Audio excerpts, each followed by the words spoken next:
नमस्कार दोस्तों, मेरा नाम है पीयूष। स्वागत है आपका एक बार फिर से मेरे YouTube चैनल पे। आज का जो वीडियो हम आपके लिए लेके आए हैं वो बहुत ही दर्दनाक जो घटना हुई है अभी रिसेंटली, आप सब लोगों को पता होगा। करीबन 28 इंडियन सिटीजन्स जो कि कश्मीर घूमने गए थे, एंजॉय करने गए थे, वहाँ पे उनको उनका धर्म पूछकर उनको मार दिया गया। ये कौन कायर लोग थे जिन्होंने कि ये इतनी बड़ी घटना को अंजाम दिया। पूरा देश इस घटना से सदमे में है और सारे लोग एक रिवेंज की मांग कर रहे हैं, चाहते हैं जल्द से जल्द एक ऐसा बदला लिया जाए कि इन लोगों की पैरों के नीचे ज़मीन न बचे, ताकि दोबारा से ऐसी कोई भी घटना करने के बारे में सोचना भी इनके लिए नामुमकिन जैसी चीज़ हो। तो अलग अलग आपने देखा होगा यूट्यूब चैनल्स पे, टीवी चैनल्स पे ये डिबेट, ये बातें चल रही हैं कि अब इंडिया रिवेंज कैसे लेने वाला है।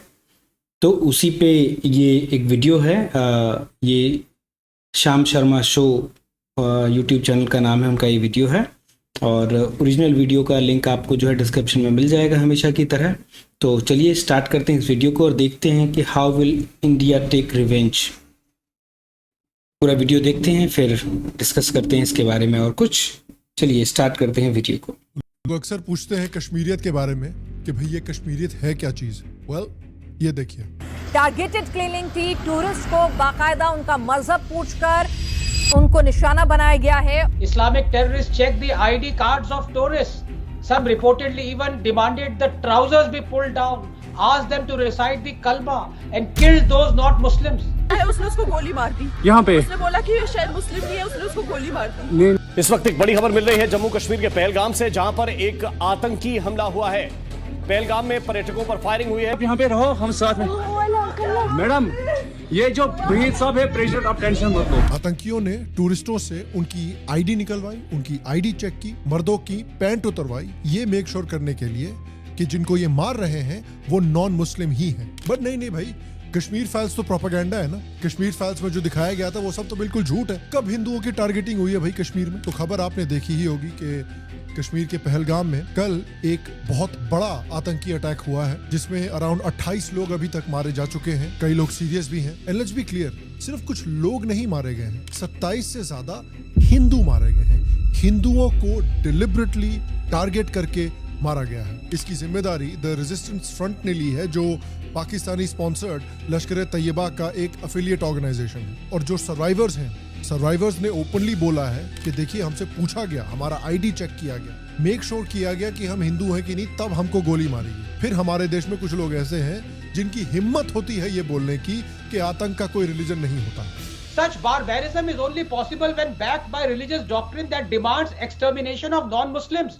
And then when will we understand that the machinations of the universal brotherhood are there forever? और एक और बात मैं हाईलाइट करना चाहता हूँ, विक्टिम्स जो हैं इस आतंकी अटैक के, वो ज्यादातर तमिलनाडु, कर्नाटका, गुजरात और महाराष्ट्र से हैं। और ये जो कास्ट और लैंग्वेज का गेम सब लोग खेलते रहते हैं ना, इस गेम के चक्कर में आप एक दूसरे से लड़ते रहते हैं, एक दूसरे को बांटते रहते हैं, मेरा लैंग्वेज ये, मेरा लैंग्वेज वो करते रहते हैं। आपके दुश्मनों को इन सब चीजों में कोई इंटरेस्ट नहीं है। आपके दुश्मनों के लिए ये बिल्कुल भी मायने नहीं रखता। उनके लिए ना आप कन्नडिगा है, ना तमिल है, ना मराठी है, ना पंजाबी है, ना असमीज है। उनके लिए आप सिर्फ और सिर्फ एक काफिर हैं। यही हिंदुत्ववादी इतने सालों से कहते हुए आ रहे हैं, बटोगे तो कटोगे। उसका एक लाइव एग्जांपल हमने एक दिन पहले पहलगाम में देख लिया। और जब भी एक हाई लेवल डेलीगेशन भारत आता है, तब एक इस तरह का हादसा होता है। क्लिंटन आया था तब हुआ था, ट्रंप आया था तब 2020 के दंगे हुए थे दिल्ली में, और अब जेडी वैंस आया है तो पहलगाम में ये अटैक हुआ है। और एक बात और याद रखिए, सुप्रीम कोर्ट ने फोर्स किया था गवर्नमेंट को, ऑर्डर पे ऑर्डर पे ऑर्डर दिया था कि भाई जम्मू कश्मीर में जल्द से जल्द इलेक्शन करवाने हैं। तो सुप्रीम कोर्ट से मैं पूछना चाहता हूँ, करवा लिया आपने इलेक्शन? खुशी हो गई ना?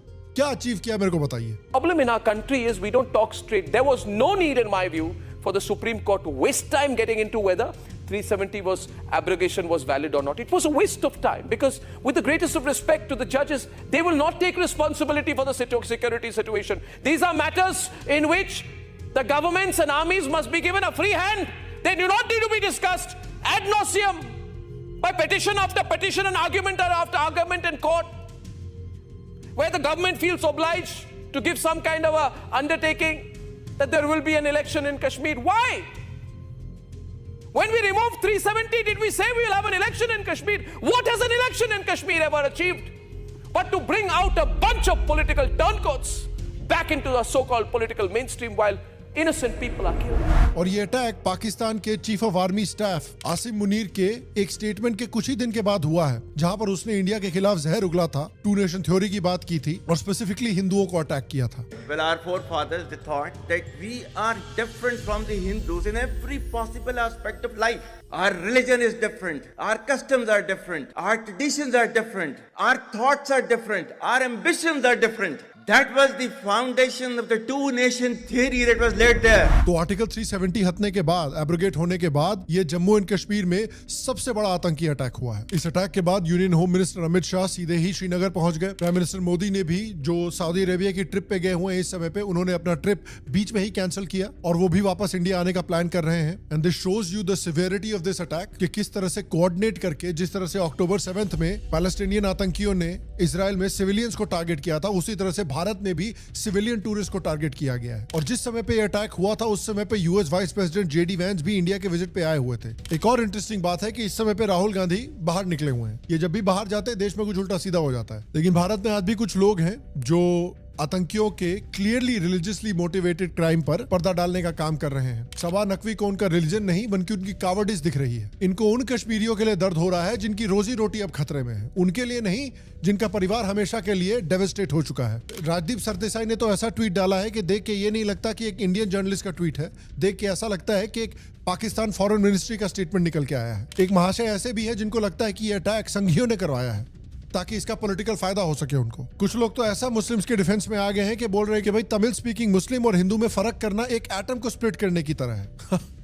सही बात है। ये बात कुछ कश्मीर में हिंदू भी बोला करते थे, और अब कहां है कश्मीर के हिंदू? क्योंकि भाई लैंग्वेज, कपड़े, बोल चाल में तो यार कश्मीरी हिंदू, कश्मीरी मुस्लिम में भी कुछ फर्क नहीं है। और याद कीजिए, ऐसे बहुत लोग थे जिन्होंने आर्टिकल 370 के एब्रोगेशन पर इतना बवाल किया था, जैसे आरफा बीबी, फॉल्ट न्यूज, दुग्गल साहब, और अब इनके दिल में दर्द हो रहा है आतंकी अटैक्स पे। जब विवेक अग्निहोत्री ने कश्मीरी हिंदुओं के जेनोसाइड पर फिल्म बनाई थी कश्मीर फाइल्स, तब उसमें भी कुछ लोगों को प्रॉब्लम हो रही थी। प्रोपेगेंडा फिल्म बोल रहे थे, इंडोक्ट्रिनेशन बोल रहे थे, वल्गर बोल रहे थे, झूठी फिल्में बोल रहे थे। केजरीवाल जी ने दिल्ली की असेंबली में कहा था कि ये झूठी फिल्म है, प्रोपेगेंडा फिल्म है। और ये अटैक जो हुआ है और जिस तरह से ये अटैक कंडक्ट किया गया है, आप बताइए क्या झूठ था उस फिल्म में? ये भी याद रखिए कि हमारे देश में ऐसे कुछ लोग थे जो कह रहे थे कि एक स्टेबल और प्रॉस्परस पाकिस्तान एक्चुअली भारत के लिए बड़ी अच्छी चीज है। ये है फॉरेन पॉलिसी एक्सपर्ट्स। इस तरह के अटैक्स पाकिस्तान कंडक्ट कर रहा है भारत में जब वो बैंकरप्ट है। इमेजिन कीजिए क्या होता अगर वो स्टेबल और प्रॉस्परस होते तो। और सो कॉल्ड अमन की आशा डॉक्ट्रिन तो भैया अब होपफुली पूरी तरह से फेल हो चुकी है।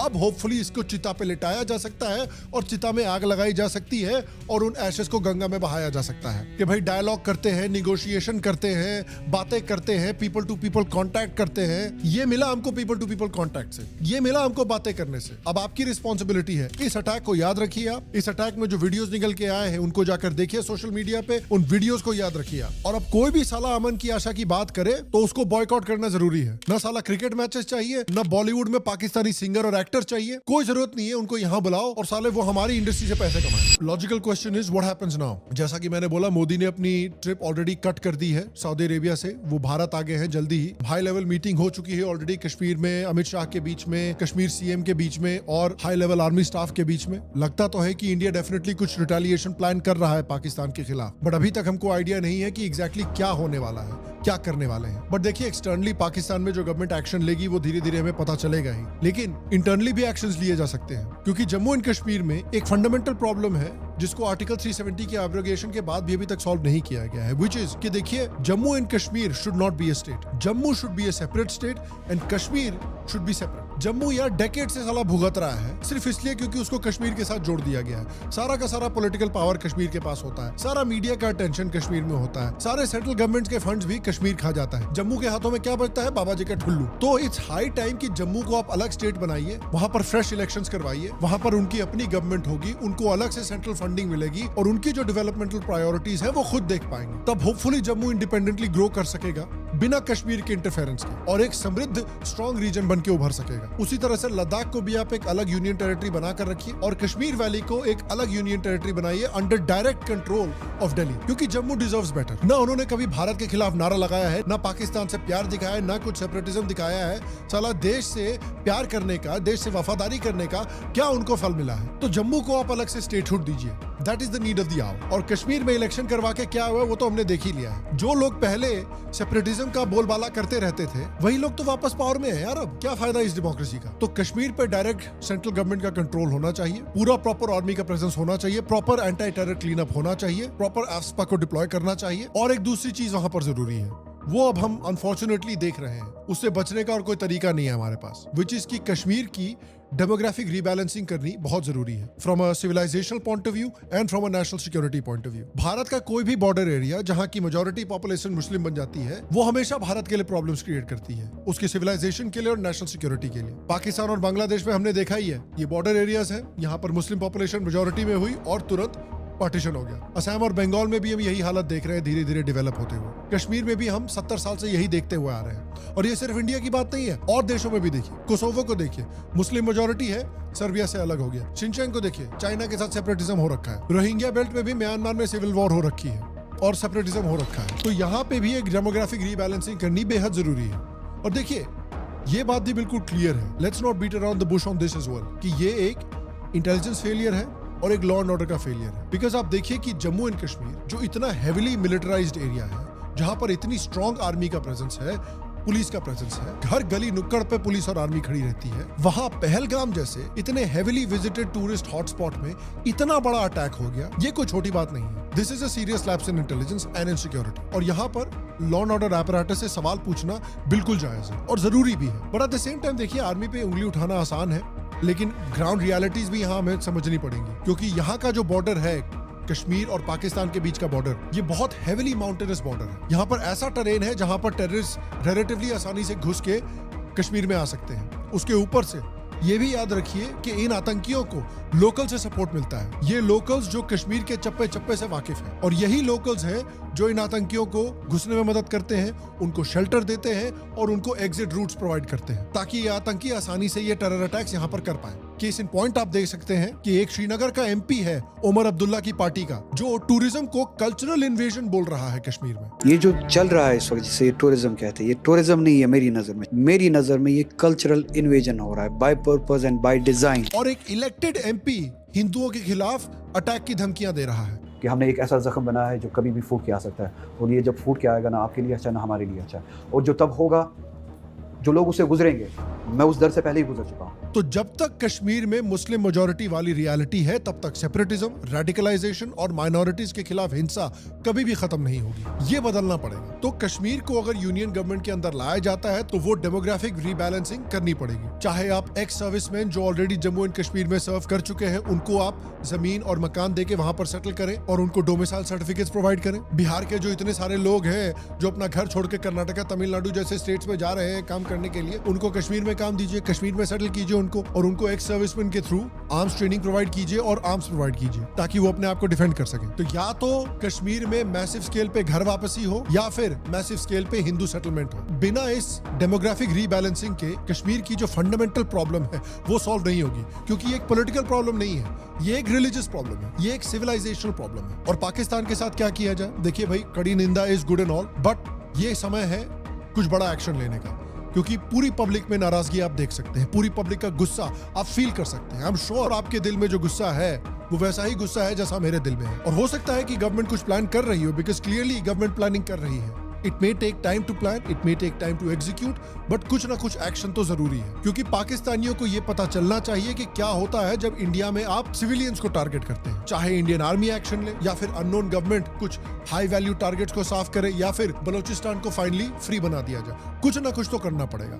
याद रखिए, ये अटैक एक ऐसे समय पे हुआ है जब अमेरिका के वाइस प्रेसिडेंट एक्चुअली भारत में थे अटैक के समय पे, तो अमेरिका देख रहा था भारत में क्या हो रहा है। तो अमेरिका को भी दिखाना पड़ेगा कि इंडिया एक स्ट्रॉन्ग कंट्री है जो इन अटैक्स को हैंडल कर सकती है और इस तरह से रिटेलिएट करेगी, इस तरह से बदला लेगी कि उनके दुश्मन साले कांप जाएं। और अगर इंडिया को उस तरह से रिटेलिएट करना है कि पाकिस्तान कांप जाए, तो इंडिया को सिर्फ एक मिलिट्री रिस्पॉन्स ही नहीं बल्कि डिप्लोमेटिक फ्रंट पे भी ग्राउंड वर्क स्ट्रॉन्ग बनाना पड़ेगा। इंडिया को इंटरनेशनली एक वाइड कोalition डेवलप करना पड़ेगा, ताकि अगर इंडिया कोई बड़ा स्टेप लेता है, अगर कोई ब्रूटल स्टेप लेता है पाकिस्तान के खिलाफ, तो बड़े बड़े देशों से, यूरोप से, US से, मिडिल ईस्ट से उनको सपोर्ट मिल सके। और आई एम श्योर कि जब प्राइम मिनिस्टर मोदी ने सऊदी अरेबिया का ट्रिप अपना कट शॉर्ट किया और होपफुली उन्होंने MBS से बात की है कि यार सपोर्ट देना, हम जो भी करेंगे उसमें, क्योंकि ऐसे भी अब सऊदी अरेबिया को पाकिस्तान से दोस्ती करने में कुछ पड़ा तो है नहीं। हो सकता है पाकिस्तान ने अपनी तरफ से एक टैक्टिकल ब्लंडर भी कर दिया हो कि उन्होंने एक ऐसे समय पे अटैक किया जब अमेरिका का वाइस प्रेसिडेंट इंडिया में मौजूद था। एक ऐसे टाइम पे उन्होंने अटैक किया जब ट्रंप पावर में है, जो ऑलरेडी एंटी पाकिस्तान है, जो ऑलरेडी एंटी टेररिज्म है, जिसका ऑलरेडी काफी स्ट्रॉन्ग एंटी टेरर स्टैंड है। तो आपने एक ऐसे मोमेंट पे इंडिया को अटैक किया जब इंडिया का वाइस प्रेसिडेंट इंडिया में था, तो बेसिकली आप अमेरिका को भी प्रोवोक करने की कोशिश कर रहे हो। और इसी वजह से रिपोर्ट्स आ रही हैं कि अटैक के तुरंत बाद ट्रंप ने मोदी को फोन किया है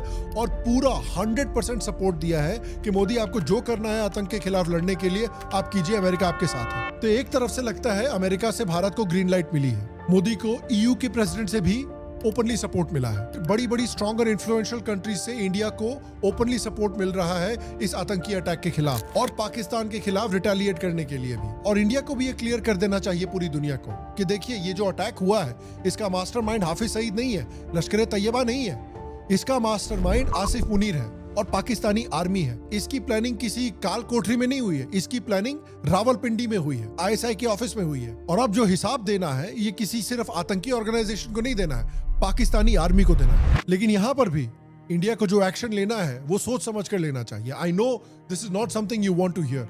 आप में गुस्सा है, मुझ में गुस्सा है, पूरे देश में गुस्सा है कि कोई बड़ा एक्शन लिया जाए, लेकिन ये भी हो सकता है कि पाकिस्तान की आप हालत देखिए, इतनी बुरी हालत में है। बलूचिस्तान ऑलमोस्ट इंडिपेंडेंट हो चुका है, केपीके में पाकिस्तानी तालिबान ने उनको बंबू कर रखा है, पिछवाड़े में छतरी खोल रखी है। तो पाकिस्तान टूटने की कगार पर है इस समय पे, इसलिए उनको एक ऐसा एक्शन लेना है, उनको कुछ ऐसा चाहिए जो पब्लिक पाकिस्तानी आर्मी के पीछे यूनाइट हो सके। तो हो सकता है कि पाकिस्तान का मकसद ये हो कि इंडिया रिएक्ट करे और उनके खिलाफ एक युद्ध कर दे। अगर इंडिया के साथ उनका युद्ध हो गया तो पाकिस्तानी आर्मी अपनी पब्लिक को बोल सकती है कि देखिए हम अभी भी रेलेवेंट हैं, हम ही हैं जो आपको इन काफिरों से बचा सकते हैं। और सिर्फ पाकिस्तान ही नहीं, चाइना भी हो सकता है इसी मौके की तलाश में है कि भाई पाकिस्तान और भारत का वॉर हो जाए, कि भाई इंडिया जब पाकिस्तान के साथ वॉर करेगा तो हम अपनी साइड से उनको नॉर्थ से अटैक कर देंगे और इंडिया को दो फ्रंट पे पाकिस्तान और चाइना के खिलाफ वॉर का सामना करना पड़ेगा, जो ऑब्वियसली इंडिया के लिए एक बड़ा डिसएडवांटेज होगा। तो हमें यहाँ भी सोचना पड़ेगा कि long term national security interest क्या कह रहा है भारत का। तो देखिए मेरे पास बेस्ट जवाब नहीं है। मैं यहाँ बैठ के कैमरे के सामने from the comfort of my home, या बहुत सारे लोग जो अपने घर में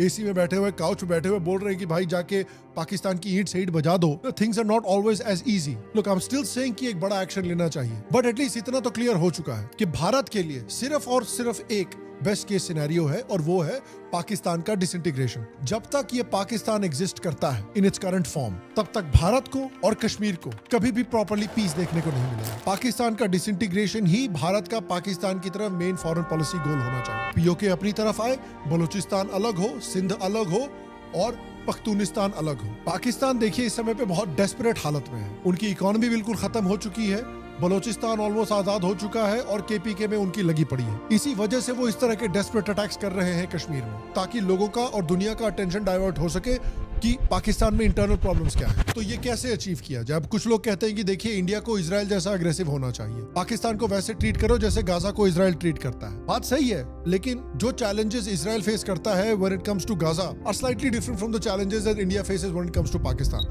गाजा के पास न्यूक्लियर वेपन्स नहीं है, पाकिस्तान के पास है। इजराइल गाजा का बॉर्डर एकदम फ्लैट डेजर्ट लैंड है, लेकिन इंडिया पाकिस्तान का बॉर्डर माउंटेनस है, फॉरेस्टेड है और एक्सट्रीमली रफ टेरेन है। उसके ऊपर से इजराइल के अंदर millions of pro Hamas Israeli नहीं बैठे हैं जो हर समय पे पैलेस्टीनियन आतंकियों को इजराइल में सेफ हेवन प्रोवाइड करने की कोशिश देते हैं। इंडिया के अंदर स्पेशली कश्मीर में सिग्निफिकेंट लोकल सपोर्ट है आतंकियों के लिए। तो ग्राउंड रियलिटी जो है इजराइल की और कश्मीर की थोड़ी सी अलग है। और हाँ, इंडिया को डेफिनेटली स्ट्रॉन्ग एक्शन लेना चाहिए, बिकॉज अल्टीमेटली देखिए जो प्रॉब्लम्स कश्मीर में हो रही हैं, जो प्रॉब्लम्स पाकिस्तान से भारत फेस करता है, उसका एक ही सोल्यूशन है और वो है पाकिस्तान का कंप्लीट डिसइंटीग्रेशन। दूसरा, जम्मू एंड कश्मीर का पूरा नया फैब्रिक तैयार करना पड़ेगा। कश्मीर को एक अलग यूनियन टेरिटरी बनाइए, जम्मू को स्टेटहुड दीजिए, कश्मीर का डेमोग्राफिक बैलेंस रिस्टोर कीजिए और कश्मीर के बगल में एक स्ट्रॉन्ग हिंदू जम्मू और एक strong Hindu Buddhist Ladakh build करना भी जरूरी है। ये बफर बनेगा कश्मीरी एक्सट्रीमिज्म के खिलाफ और भारत का एक बैकबोन भी बनेगा। कश्मीर का जो करंट पॉलिटिकल लीडरशिप है वो पूरा सिस्टम खत्म करना पड़ेगा। कोई जरूरत नहीं है इलेक्शंस की। जब तक कश्मीर का पॉपुलेशन का एक्चुअल बैलेंस रिस्टोर नहीं होता तब तक कुछ जरूरत नहीं है इलेक्शन की। भारत को फोकस करना चाहिए पाकिस्तान को बैंकरप्ट करने का, बलूचिस्तान को आजाद करने का, पीओके को वापस करने का, पश्तूनों को रियूनिफाई करने का। ये अगले 4 साल का नेशनल गोल होना चाहिए जब तक ट्रंप पावर में है, क्योंकि ट्रंप एक प्रो इंडिया आदमी है, एंटी पाकिस्तानी लीडर है और ये एक हिस्टोरिक अपॉर्चुनिटी है भारत के पास। इसे ट्रंप के टर्म में मिस किया तो पता नहीं फिर दोबारा कब वापस आएगी। अगले 4 साल में पाकिस्तान को एक ऐसा स्ट्रॉन्ग बॉडी ब्लो देना जरूरी है। और फाइनली जो कास्ट और लैंग्वेज के नाम पे लड़ाई चलती रहती है भारत में, उसको भूल जाइए। दुश्मन के लिए आप तमिल, कन्नडिगा, पंजाबी, असमीज, मराठी नहीं है, उनके लिए आप सिर्फ एक काफिर हैं। जब आतंकी हिंदुओं को आइडेंटिफाई करके मारते हैं तो उस वक्त उनको तुम्हारी जाति, भाषा और रीजन याद नहीं रहता। इसलिए सबसे पहले भारत के सिविलाइजेशन और कल्चर आना चाहिए, उसके बाद भाषा और प्रदेश। कश्मीर में जो हुआ वो हर एक रीजनल और लिंग्विस्टिक शोविनिस्ट के लिए एक सबक होना चाहिए। बट मैं आपसे पूछना चाहता हूँ, क्या लगता है आपको कि अगला स्टेप इंडियन गवर्नमेंट क्या लेगी? Do you think there will be war? Do you think वो उनके साथ एक वॉर अनाउंस करेंगे? Do you think surgical strike होगी? या आपको क्या लगता है कि कोई भी एक्शन नहीं होगा? देखिए, मुझे लगता है कुछ ना कुछ एक्शन तो जरूर हो, but I don't know what. आपको क्या लगता है? नीचे मुझे कमेंट सेक्शन में जरूर बताइए। जो विक्टिम्स रहे हैं इस अटैक के, उनको और उनके परिवार को कंडोलेंसेस हमारे शो की तरफ से। आपसे फिर मिलेंगे, तब तक के लिए स्वस्थ रहें, सुखी रहें, फिर मिलेंगे। और आप सबको एक सेकंड प्रणाम। ओके, सो सबसे पहली बात स्टार्ट करेंगे ये लैंग्वेज वाले इशू से, जो कि कुछ टाइम से चल रहा था कि तमिल वाली लैंग्वेज की कन्नड़ लैंग्वेज, हम मराठी बोलेंगे, तुमने महाराष्ट्र में हिंदी क्यों नहीं बोली। ये हमारे बीच में कितने सारे डिफरेंसेस हैं, हम आपस में ही लड़ते मरते रहते हैं सिर्फ एक लैंग्वेज के लिए। और जबकि इंडिया के अंदर तो ऐसा कुछ है भी नहीं कि आप ये लैंग्वेज नहीं बोलते या इसको हम नहीं मानेंगे। अदर स्टेट्स के अंदर हर स्टेट के कहीं ना कहीं लोग अवेलेबल हैं और उनको जो लैंग्वेज आती है वो अपने कंफर्ट के अकॉर्डिंग बोलते हैं। तो अब क्या है कि लोग इन्हीं में फंसे हुए हैं, छोटी छोटी बातों को लेके। हिंदू एक हो ही नहीं रहा, हम कोई नहीं बोलते भाई कि मैं हिंदू हूँ। कोई जाट है, कोई गुजर है, कोई बनिया है, कोई ठाकुर है, कोई ब्राह्मण है, कोई तमिल है, कोई तेलुगु है, कोई कन्नड़ है, कोई मराठी है। तो हम सब बहुत सारे अलग अलग पार्ट्स में कहीं ना कहीं डिवाइड हो चुके हैं। हमें यूनाइट होने की बहुत ज़रूरत है, क्योंकि जब ऐसे अटैक होते हैं, जो टेररिस्ट है वो नहीं पूछ रहा आपसे कि आप मराठी हो, आप सिंधी हो, कि आप कन्नड़ हो, आप कौन कास्ट से बिलोंग करते हो, वो नहीं पूछ रहा है। वो सिर्फ ये पूछ रहा है कि भाई यू आर मुस्लिम और नॉन मुस्लिम। उसको मैटर ही नहीं करता है कि आपकी क्या कास्ट है, वो सिर्फ धर्म के आधार पे आपको गोली मार दे रहा है। और ये बहुत ही घटिया और शर्मनाक बात होनी चाहिए उन जैसे लोगों के लिए।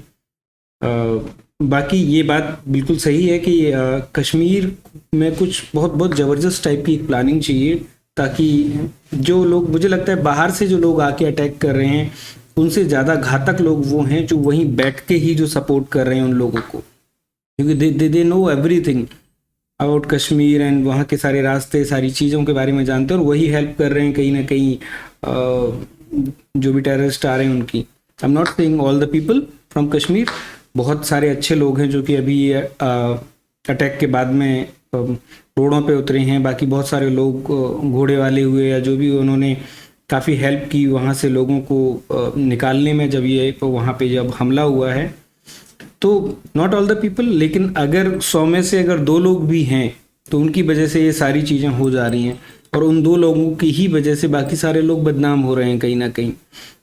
तो इस पर गवर्नमेंट को बहुत ज़्यादा ध्यान देने की ज़रूरत है। बाकी अगर बात करें कि गवर्नमेंट क्या एक्शन लेने वाली है, जहाँ तक मेरी समझ कहती है कोई जंग तो अनाउंस नहीं करने वाले डेफिनेटली, ठीक है, क्योंकि जंग के नतीजे कहीं ना कहीं अच्छे नहीं होते हैं, बिल्कुल अच्छे नहीं होते। और क्योंकि हमें और चीज़ों पे भी ध्यान देना है, तो अगर हम जंग जैसी चीज़ों में फंसते हैं तो बाकी सारी चीज़ें अटक जाएंगी। तो मुझे लगता है जंग तो अनाउंस नहीं होने वाली है। हाँ, एक डिप्लोमेटिक लेवल पे घेराबंदी होना, पाकिस्तान को पूरे वर्ल्ड में अलग थलग कर देना, बहुत सारे अलग अलग ऑप्शंस हैं ऐसे जो कि लिए जा सकते हैं और मुझे लगता है शायद गवर्नमेंट उन पे ज़्यादा ध्यान देगी। बाकी जो बलूचिस्तान के अंदर जो इशू चल रहा है, बलूचिस्तान में लोग वैसे ही बहुत ज़्यादा दुखी हैं, बहुत ज़्यादा परेशान हैं, वो खुद काइंड ऑफ अपने आप को पाकिस्तान से अलग कर चुके हैं। तो जैसा कि बताया गया था वीडियो में, उस हिसाब से वो चीज़ें हो सकती हैं। पाकिस्तान से पीओके को लेना इज़ काइंड ऑफ बहुत ज़रूरी वाला पार्ट हो गया है अभी। तो कुछ ऐसा किया जाए कि पीओके खुद से ही इंडिया के साथ जुड़ जाए। तो ये सारे एक्शंस मुझे लगता है कहीं ना कहीं हो सकते हैं, बट जैसे कि जंग पहले हो चुकी हैं पास्ट में, उस टाइप की जंग अभी होना मुझे नहीं लगता कि ऐसा कुछ होने वाला है। बाकी हाँ, कुछ ना कुछ ऐसा एक्शन लेना बहुत ज़रूरी है जिससे कि पाकिस्तान को बहुत तगड़ा सबक मिलना चाहिए। और मुझे लगता है कि जैसे ये उरी वाला और जो उस टाइम पे जो सर्जिकल स्ट्राइक हुई थी, एयर स्ट्राइक हुई थी, इस टाइप के एक्शंस होने चाहिए जिससे कि जो आतंकवादी कहीं ना कहीं जो पनप रहे हैं और जो आतंक के लिए काम कर रहे हैं उनको जो है ज़मीन में अंदर दफन किया जा सके, बिल्कुल उन्हें मिटा देना चाहिए, चाहे वो कश्मीर के अंदर बैठे हों या पाकिस्तान के अंदर बैठे हों, जहाँ भी हों। ओके, तो वीडियो को यहीं करते हैं ख़त्म। आपकी क्या राय है आप कमेंट बॉक्स में मुझे ज़रूर बताइए कि आपको क्या लगता है कि आगे क्या हो सकता है। मिलते हैं अगले वीडियो में, तब तक के लिए जय हिंद, जय Bharat, bye bye, take care.